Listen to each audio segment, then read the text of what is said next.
Caros alunos, bom dia. Aqui quem fala é o professor Hélio e esse é o canal Revisão Ciências. Hoje teremos uma aula sobre as mudanças de estado físico da matéria. A matéria, ela pode se encontrar em 3 estados físicos diferentes: estado sólido, líquido ou gasoso. O principal fator responsável pelas mudanças de estado físico e por um material estar em determinado estado físico e não em outro, é a temperatura. A pressão a que o material está submetido também influencia, mas a temperatura é o principal fator. O que seria temperatura? Temperatura, ela está relacionada ao estado de agitação entre átomos e moléculas de uma matéria. Então esse próximo slide ilustra exatamente isso. No estado sólido, as moléculas que compõem o material, elas estão pouco agitadas, tornando possível a sua maior proximidade. Então, no estado sólido, a matéria, as moléculas estão pouco agitadas e estão mais próximas umas das outras. No estado líquido, já existe um grau de agitação entre as moléculas maior, o que faz com que elas tenham que se afastar um pouco umas das outras. O que provoca esse maior grau de agitação? É justamente a diferença de temperatura. Na verdade, o material, para ele ter suas moléculas aumentando o seu grau de agitação, ele precisa receber calor. Então, quando o material recebe calor, suas moléculas vibram mais, se tocam mais e se afastam. Podemos ver que no estado gasoso, isso é ainda maior. O grau de agitação entre as moléculas é maior, elas colidem umas com as outras ainda mais e mantêm uma distância ainda maior entre elas. Também provocado por um aumento, por uma absorção maior ainda de caloria, de energia térmica. Essa outra imagem também mostra exatamente isso. Um maior grau de agitação entre moléculas em altas temperaturas do que em baixas temperaturas. E devido a isso, a esse fenômeno físico, a engenharia civil, por exemplo, ela prevendo o aumento, a dilatação dos materiais a partir do seu aquecimento, ela cria maneiras de proteger as estruturas, deixando juntas, ou seja, espaços vazios que vão poder receber um aumento, uma dilatação do material aquecido. Então aqui a gente vê alguns exemplos disso. Aqui num piso de concreto foi deixada uma junta de dilatação, porque esse piso submetido a muitas horas de sol, certamente ele irá se aquecer, sua estrutura aumentar de tamanho, se dilatar, e se não houvesse junta de dilatação aqui em outros pontos, provavelmente uma parte da estrutura iria comprimir a outra que está ao lado e elas trincariam ou elas se elevariam uma sobre a outra, danificando a estrutura. Aqui nós podemos ver junta de dilatação em trilhos de estrada de ferro. O metal também submetido a grande calor, exposto ao sol, se dilata. E a junta de dilatação é que vai garantir que o trilho não empene, não estrague, não se danifique. Nessa imagem nós podemos ver uma estrada de ferro que não foi corretamente construída. Provavelmente não foram deixadas juntas de dilatação suficientes e quando houve um superaquecimento do material, a estrutura se dobrou, porque uma empurrou a outra, provocando esse dano na ferrovia. Um outro exemplo de juntas de dilatação no pavimento de uma rua, por exemplo, ou de um viaduto. Na nossa casa também nós podemos observar muito bem isso. Quando o pedreiro vai assentar cerâmicas ou azulejos nas paredes, ele usa espaçadores de plástico que garantem a existência de uma junta de dilatação para que a estrutura se mantenha por muito tempo, sem trincas, sem problemas maiores. Bem, agora vamos falar realmente de mudanças de estado físico da matéria. Então a matéria pode se encontrar em estado sólido, quando suas moléculas estão mais próximas, com menor grau de agitação, em estado líquido, quando as moléculas já têm um grau de agitação entre si um pouco maior e estão mais distantes, e o estado gasoso, quando a distância entre as moléculas é ainda maior, já que seu estado de agitação é também maior.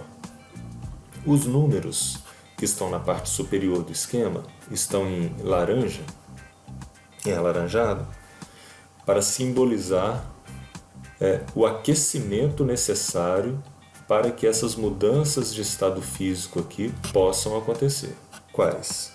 As mudanças do estado sólido para o líquido, que está representada aqui pelo número 1 e por essa seta, e a mudança de estado físico do líquido para o gasoso, que está representada por essa seta e pelo número 2. Então, para que ocorra a mudança número 1 e a mudança número 2, é necessário o aquecimento do material. Se o material for aquecido, ele pode passar do estado sólido para o líquido, e se ele continuar sendo aquecido, ele pode vir a passar para o estado gasoso.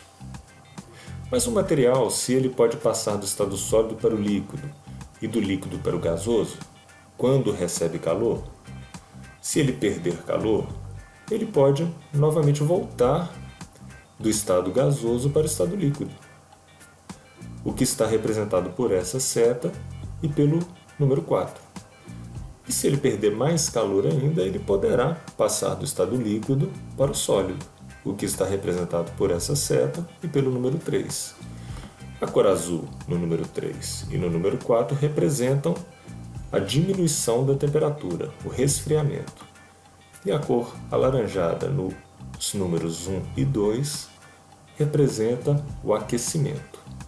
Então vamos ver os nomes dessas mudanças de estado físico, representadas pelos números 1, 2, 3 e 4. O número 1 seria a fusão. O que é fusão? Fusão é a passagem da matéria do estado sólido para o estado líquido com aquecimento. Então, a gente tem dois exemplos nesse slide. A gente tem o exemplo do gelo derretendo ao ser tirado do congelador. Quando tiramos um cubinho de gelo do congelador, estamos aquecendo esse cubinho de gelo. Ele está recebendo calor. Com isso, ele estava em estado sólido e passa ao estado líquido. Numa siderúrgica, o ferro é aquecido a altíssimas temperaturas e passa do estado sólido para o estado líquido, o que é importante na produção de tubulações metálicas, ferragem para construção, etc. Então a passagem do estado sólido para o líquido com aquecimento se chama fusão. O número 2 seria a vaporização. Vamos voltar ao esquema para a gente lembrar onde está o número 2. O número 2 seria a passagem do estado líquido para o estado gasoso com aquecimento. Então vamos aos exemplos de vaporização.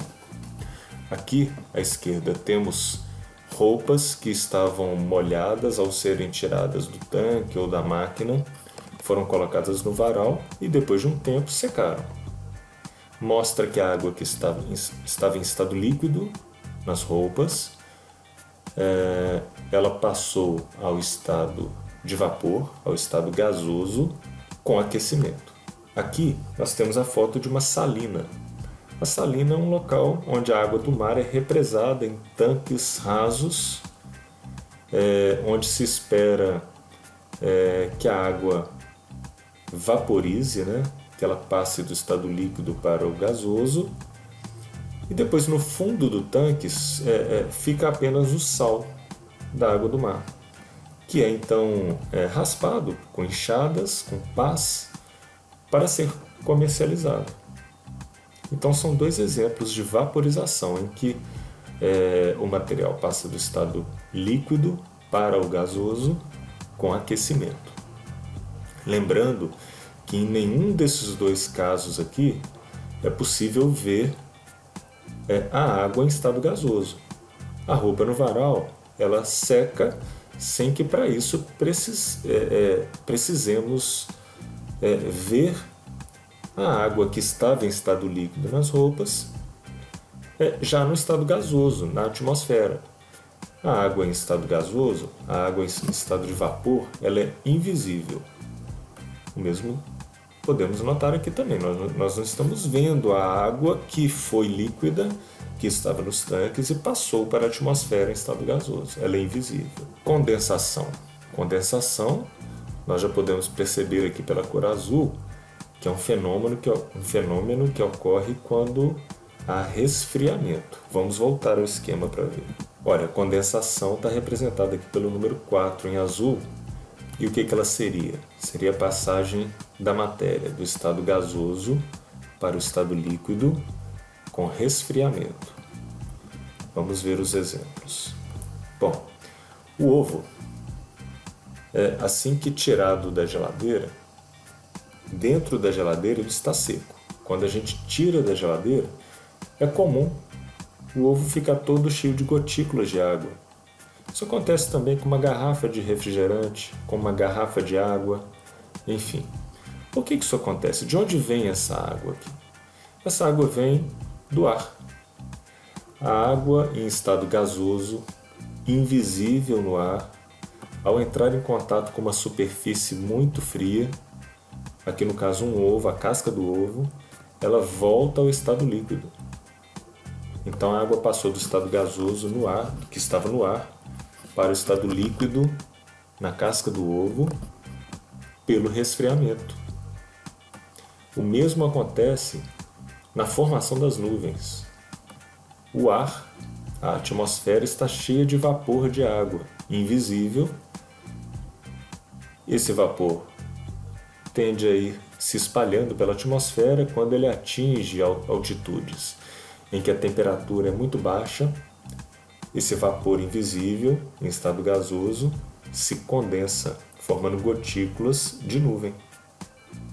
Se a nuvem é visível, é sinal que ela não é feita de vapor.